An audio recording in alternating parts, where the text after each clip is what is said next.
중동에서는 근본적으로 두 개의 세력이 끊임없이 글로벌 패권은 아니지만 국지적 패권을 가지고 계속해서 충돌하는 겁니다. 그러니까 우리가 패권 전쟁이라는 것을 글로벌 단위에서의 패권 전쟁을 볼 수가 있어요. G1과 G2의 전 세계에 영향력을 두고 하는 패권 전쟁이죠.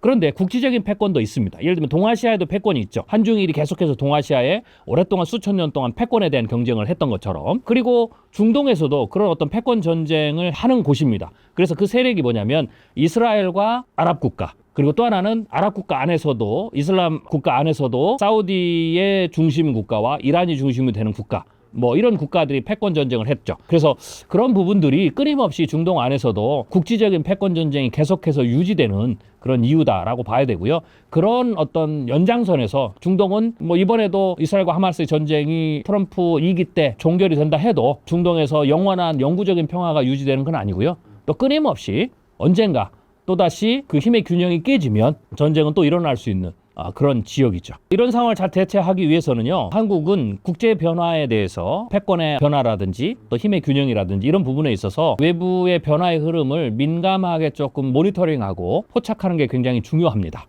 왜냐하면 아까도 제가 말씀드렸지만 글로벌 전체뿐만 아니라 끊임없이 국지적 패권의 경쟁들이 일어나거든요. 그러면 이제 국지적 패권의 경쟁에서 가장 위험한 게 평상시에는 무역이라든지 혹은 화폐 전쟁, 그러니까 국지적인 면에서도 또 그런 일이 일어나요. 그렇지만 근본적으로 위기가 커지면 군사적 전쟁들을 하거든요. 국지적이든 전면적이든. 그런데 글로벌 패권이 안정돼 있을 때, 즉 G1이 압도적 힘을 가지고, 그게 경제력이든 군사력이든 혹은 신뢰든 혹은 화폐 가치든 압도적 힘을 가지고 있을 때에는 이 G1이 이 국지적인 영역에서 일어나는 패권 전쟁을 균형자 역할을 합니다.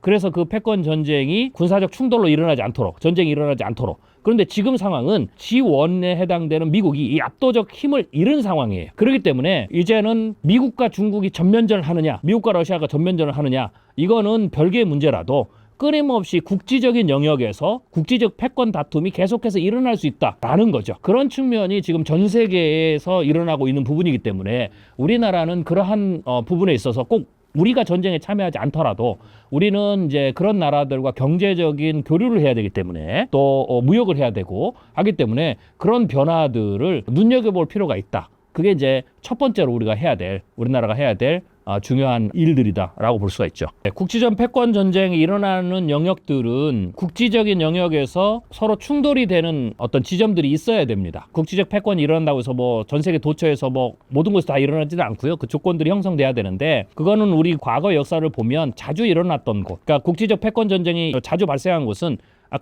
지금 말씀드린 그런 어떤 상황들이 이미 존재하기 때문이거든요. 그런 지역을 꼽는다면 첫 번째는 이제 동아시아 지역, 그리고 동아시아 지역에서는 한중일도 되지만 중국과 파키스탄, 중국과 인도, 이 영역도 일어날 수가 있는 지역이고요. 그 다음에 중동, 전통적으로 계속 일어나는 지역이고요. 그리고 이제 유럽에서 러시아가 부딪히는 영역들. 그 다음에 또 하나는 아프리카 같은 경우에는 강대국들이 아니지만 끊임없이 국지적인 독재국가에 의한 국지적인 어떤 그 패권 다툼이 일어나고 있는 그런 지역들이죠. 그래서 그런 지역들이 앞으로도 계속해서 국지적인 어떤 패권의 전쟁들이 일어날 수 있는 지역이다라고 볼 수가 있습니다. 패권 전쟁이라는 책을 썼는데요. 제가 미래학자로서 뭐 경제라든지 기술의 변화도 많이 보지만 가장 중점적으로 연구하고 있는 영역 중에 하나가 글로벌 패권 전쟁이거든요.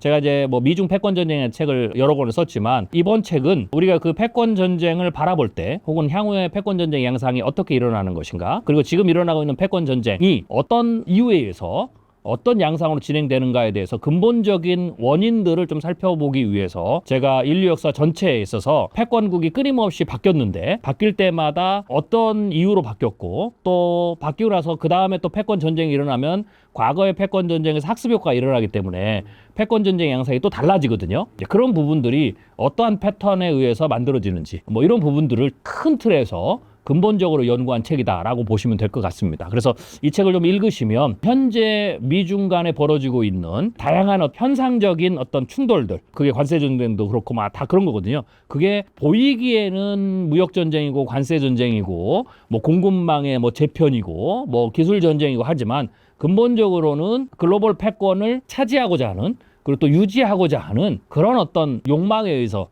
일어나고 있는 전쟁이다라고 볼 수가 있고요. 또 하나는 그런 부분들이 글로벌 단위에서만 일어나는 것이 아니라 국지적인 영역에서도 작은 어떤 모델처럼 일어나고 있다라는 거죠. 그래서 패권 전쟁의 근본적인 원인, 그다음에 이치, 그리고 패턴, 사이클 이런 것들을 여러분들이 조금 공부를 하신다면 지금 돌아가고 있는 국제 정세를 이해하는데 훨씬 더 높은 통찰력을 가지실 수가 있죠. 그리고 앞으로 패권 전쟁의 양상이 어떻게 될 건지 이런 부분에 대해서 예측하는 통찰력도 여러분들이 향상시키실 수가 있습니다.